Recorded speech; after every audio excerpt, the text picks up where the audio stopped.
Our first speaker this afternoon is Brigadier Nicole Longley, who's the acting head of the Joint Support Services Division. Brigadier Longley graduated from the Royal Military College in 1993 and was commissioned into the Royal Australian Army Ordnance Corps. She has served in roles which are primarily focused on logistics, training and leadership.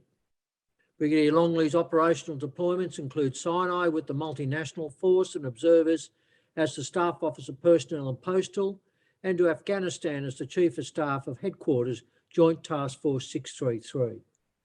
Brigadier Longley holds a Bachelor of Arts, a Master's of Strategy and Management, and a Master of Business Administration. She is a member of the Australian Institute of Company Directors. Would you please welcome Brigadier Longley? Thank you. Thank you, Paul, and thanks for that introduction. Look, I'm really excited to have the opportunity to present an update on the work that's been undertaken in the Joint Support Services Division to support ADF reservists, their civilian employers, and ultimately defence capability since last year's DRA conference. To begin with, though, I'd like to start by recognising the traditional custodians of the lands on which we meet today and pay my respects to their elders past and present. Well, what an unusual and busy year it's been. As mentioned by previous speakers, we've seen our reserve service, soldiers, sailors and aviators receive increased attention in the media and in the community due to the significant contributions that they've all made towards Operation Bushfire Assist and Operation COVID Assist.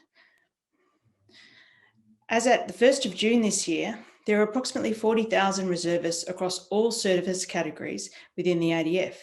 The two operations I mentioned, as well as the other tasks, have seen more than a third of our reservists utilised to support ADF capability outcomes. As we all know, this is only possible because of the willingness of our reserves to set aside family and personal commitments, as well as civilian careers, to put on a uniform and serve our nation. To ensure that Defence continues to enable our reservists, there is also a requirement to provide support to their civilian employers. In this, the Joint Support Services Division plays an important role. As many of you will know, our Defence Reserves and Employer Support Team within the division provides direct support to ADF reserves, their civilian employers, and to the community.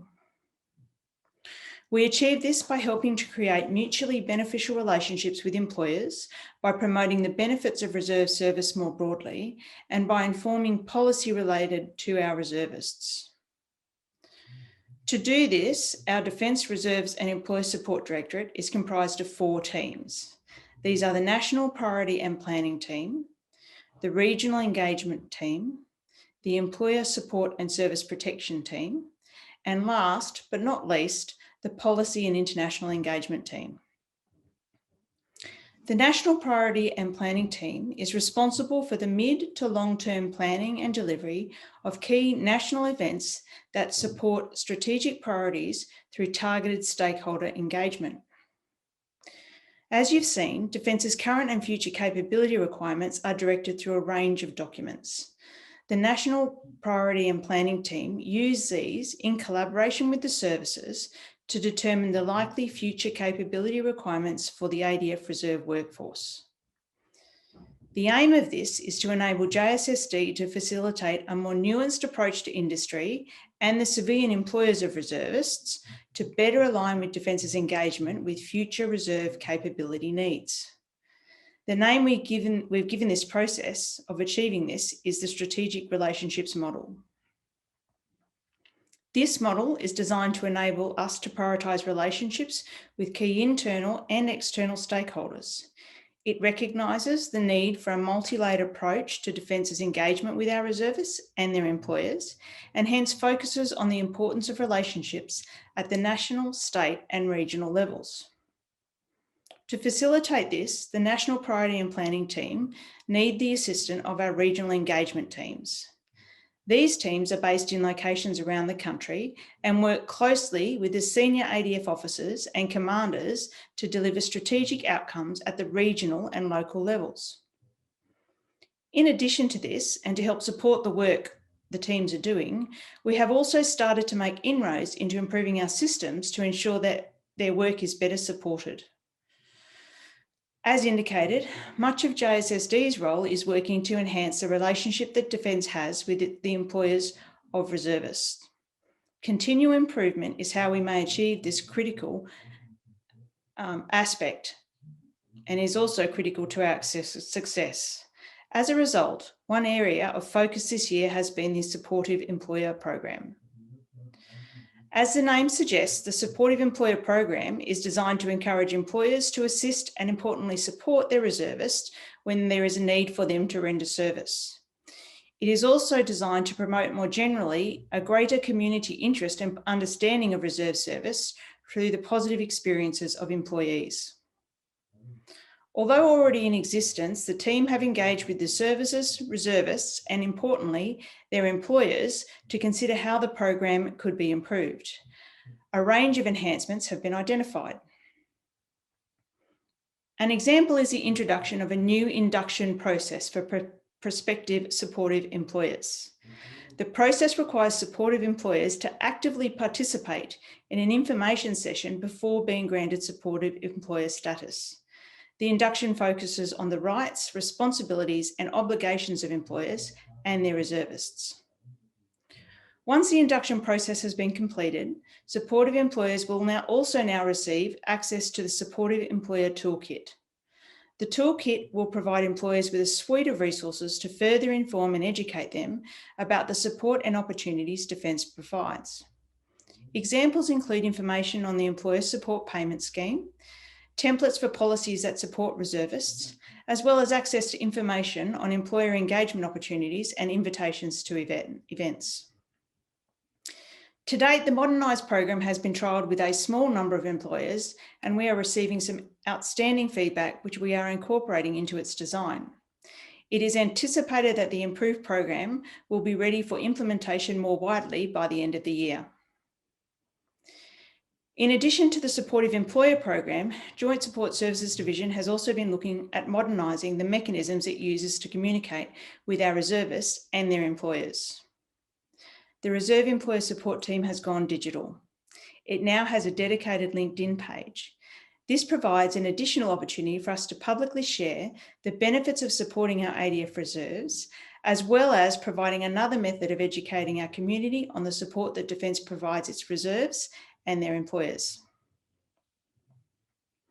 This year, we also collaborated with our United Kingdom counterparts on a joint podcast for Anzac Day, which focused on our respective nations support our reserves, how our respective nations support our reserves and their employers. As is often the case, it became clear that we had much to learn from each other. The UK was very interested in the types and levels of support Australia provides to its reserves and to their civilian employers, and particularly in our legislative protections.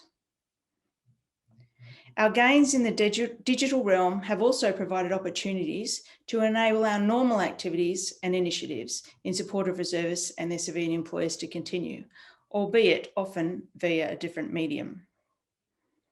Among the premier social events in the Defence calendar are the State, Territory and National Employer Support Awards.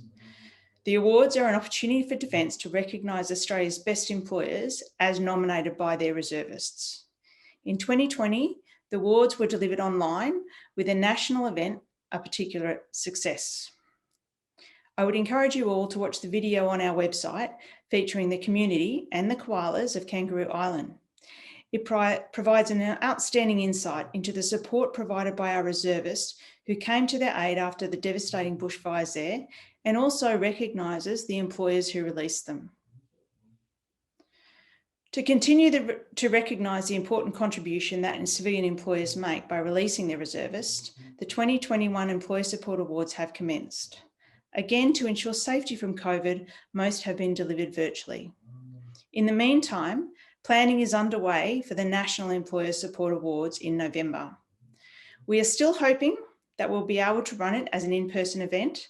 However, the safety of Australia is always our primary concern, and we are also preparing a virtual option.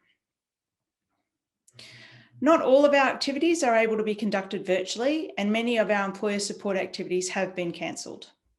These activities, such as Exercise Boss Lift and Executive Stretch, which are designed to provide the civilian employers of reservists with the opportunity to get a hands-on understanding of defence and demonstrate the range of skills that their employees undertake when rendering service, have had to be cancelled. While some of the changes have not been ideal, the challenges faced by many Australians and the outstanding support of our Defence Forces has also provided us with opportunities. For example, where circumstances have permitted, we have assisted in running smaller regional and local level events. Over the past 12 months, our regional engagement teams have joined forces with ADF units and commands around Australia to formally thank reserves and their employers at a range of activities such as unit and brigade barbecues. Another outcome from recent unprecedented events was an understanding that there was a need to review and modernise some of the legislations and policies that support our reserves and their employers. In particular, the Defence Reserve Service Protection Act and the Employer Support Payment Scheme. Despite their increased workload, the Employer Support and Service Protection Team, who are responsible for providing support to reservists, their civilian employers and defence by assisting all parties to understand their mutual obligations, has taken the lead for these reviews. The work being done in this space is still in progress. However, we are very excited to see the results and believe that changes will further enhance defence capability outcomes. Like all other teams in the Defence Reserve and Employer Support Directorate, our policy and international engagement team have also had to adapt to the new world circumstances. The team's responsibility includes representing reserve interests in the development of government, defence and ADF policy, including remuneration and conditions of service, as well as ensuring the ADF's involvement in national and international reserve activities. While we have been able to continue the Prince of Wales Awards, with all activities now being undertaken in Australia or via online learning, the ban on international travel has resulted in an agreement between the New Zealand Defence Force and the ADF to pause the Tasman scheme. We are in regular contact, however, and as soon as we are comfortable to do so, it will be reinstated. This year, we've also had 2 meetings of the NATO National Reserve Forces Committee, as well as the associated working groups. These were held virtually with great success, as was the New Zealand and Australian Combined Joint Reserve Working Group. It was clear in all of these meetings that despite the miles and in some cases the cultures separating us, many of the challenges faced in these times were common across nations. It has been a busy year. Like all of us, reserves and employer support is necessarily constantly evolving and changing its approach to ensure that it's able to meet Defence's current and future capability needs. Defence, under the Total Workforce System, is working to continue to deliver our core capability as an organisation.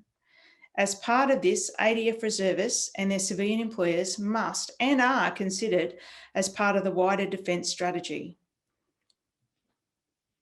As an organisation, we need to continue to be fluid, flexible, nimble, and importantly, to learn. The last 18 months have certainly presented us with the opportunity to do so. Whether our servicemen and women are working full-time or part-time, our agility and ultimately our capability resides within each one of them. Thank you.